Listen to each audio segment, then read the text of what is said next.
You're listening to Civic Media. You can tune into any of our live shows on any radio station across the state with the Civic Media app. Find us in your phone's app store and listen anytime, anywhere. This is your WXCO Daily News Roundup for Bull Falls Radio, 98.9 FM and 1230 AM in Wausau. For WXCO News, I'm Brittany Merlot. Following another mild winter in Wisconsin, an environmental group says nearly every city they've studied has seen an increasing average summer temperature over the past 50 years. A WPR report says Climate Control recently released an analysis of the National Oceanic and Atmospheric Administration. And since 1970, it showed an average temperature increase of over 2.5 degrees Fahrenheit in the summers. Milwaukee was among the cities the group studied, and it has seen an average summer temperature increase of nearly 3.5 degrees. And if you happen to see the governor out fixing potholes, you aren't seeing things. He's traveling the state with a shovel full of asphalt in his hands. Terry Barr explains what's behind the effort.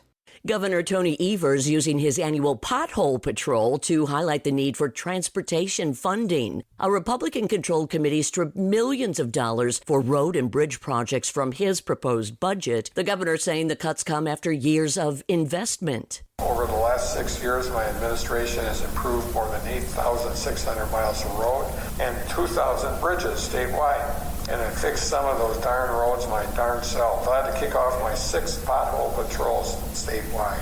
And along with potholes, the governor says there are more than 300 construction projects that just won't happen if the money is kept out of the budget. And Evers is also renewing calls for the state legislature to invest in the Child Care Counts program, following the release of results from a new study into child care costs.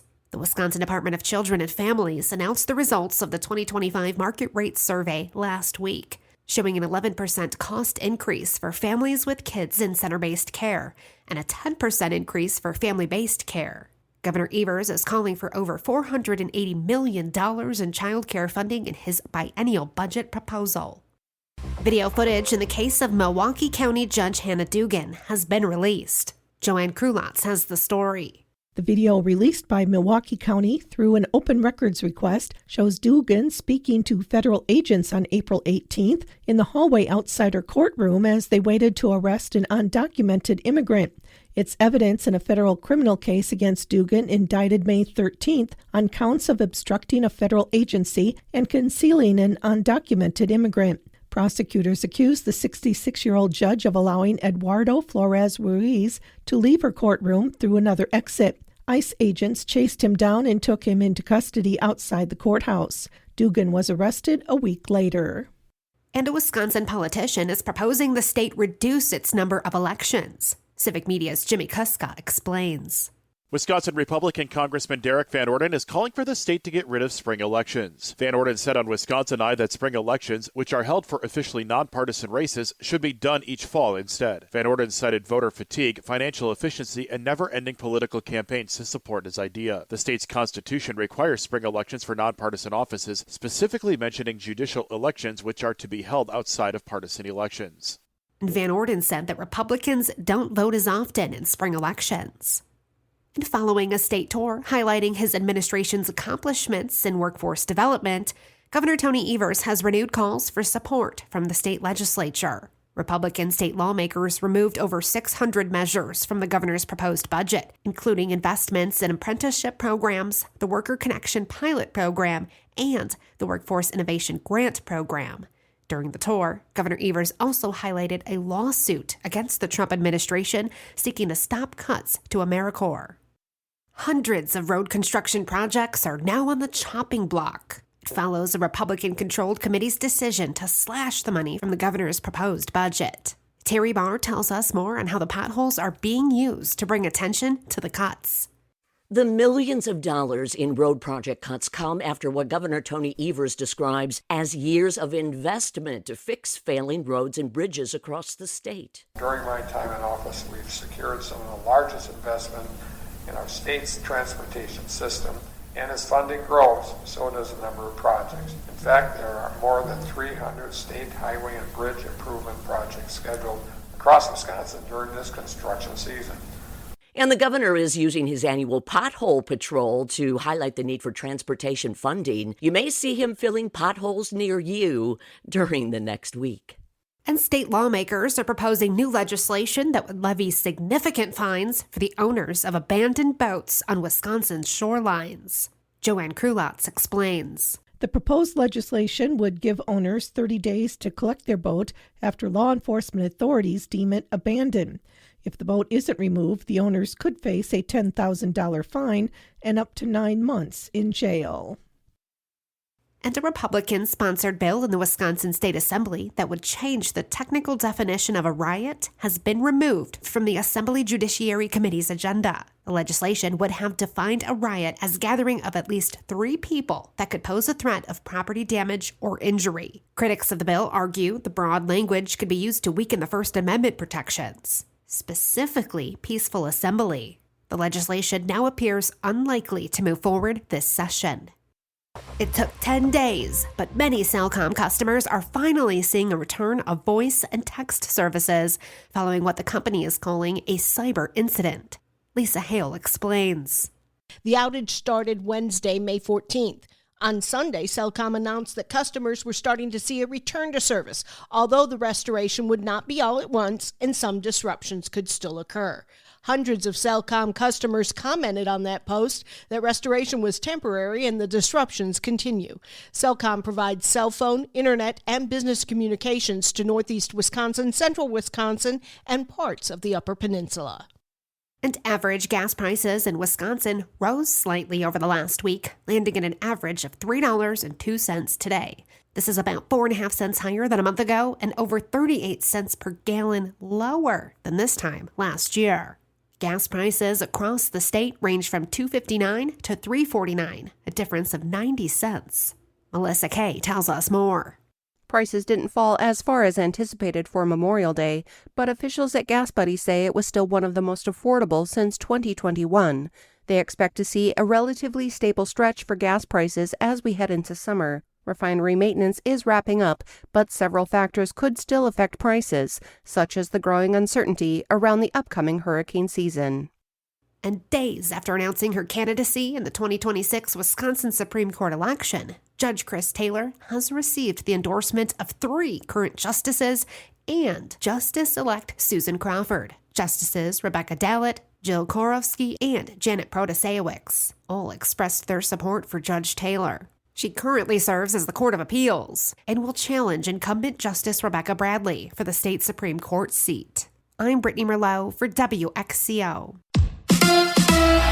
A Brewers win over Boston. Hi, I'm Mike Clemens with sports. Baseball. The Brewers and Red Sox wrapping up their series today in Milwaukee. Last night, Christian Yelich hit a walk-off grand slam in the 10th to lead the Brewers to a 5-1 win over Boston. The inning before, Yelich scored the tying run from third. Manager Pat Murphy. We've all seen that. I've been here with Yelich as long as I have. We've all seen that base hit out of him, that double, and then his base running to get you to third. That's why he's a great player. NFL, the Packers OTAs continuing today without Packers defensive back Jair Alexander. A report says the Packers will take him back if he takes a pay cut. Jair's agent says he wants to stay in Green Bay, but not with a restructured deal. In golf, the U.S. Women's Open tees off tomorrow in Wisconsin. Nelly Korda on what it's like to compete at Erin Hills. It tests every part of your game. It's very demanding. Even if you think you've hit it good, you just exhale when you see it stop. That's golfer Nelly Korda with Sports. I'm Mike Clemens. On your entertainment beat, I'm Pete Schwaba. The Memorial Day weekend's top 2 films, Lilo & Stitch and Mission Impossible, combined at the box office to pull in about 250 million big ones and about 540 million globally, smashing records. The total box office take from all the releases over the weekend came in at 341 million domestically. Take that, COVID pandemic. The Hall smacked down the previous record for Memorial Day, which was set in 2013 with a $314 million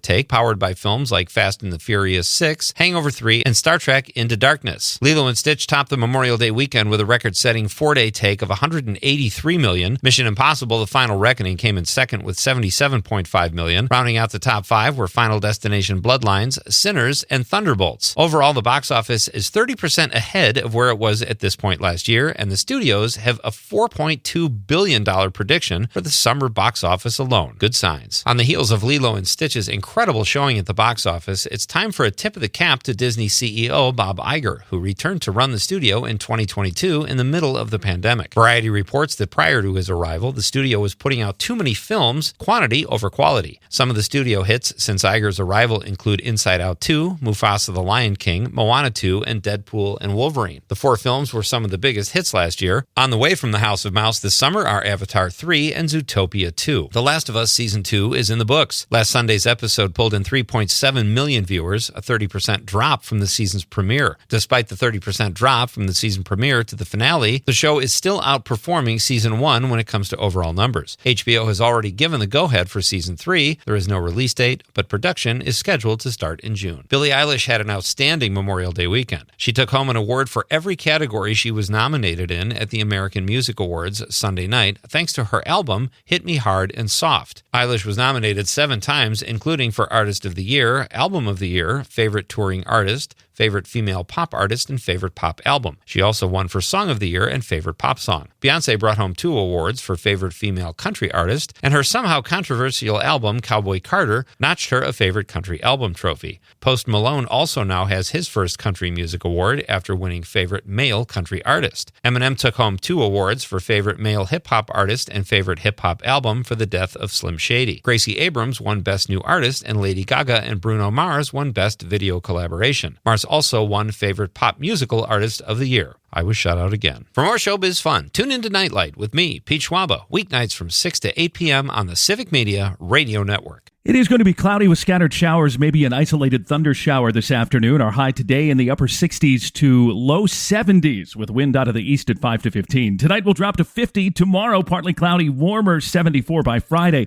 Mostly sunny with a high near 80. I'm meteorologist Sean Cable. Right now, it's 57. That's your WXCO Daily News Roundup from Civic Media. Subscribe to this podcast on Spotify, Apple, or wherever you find your podcasts. Find more news at bullfallsradio.com.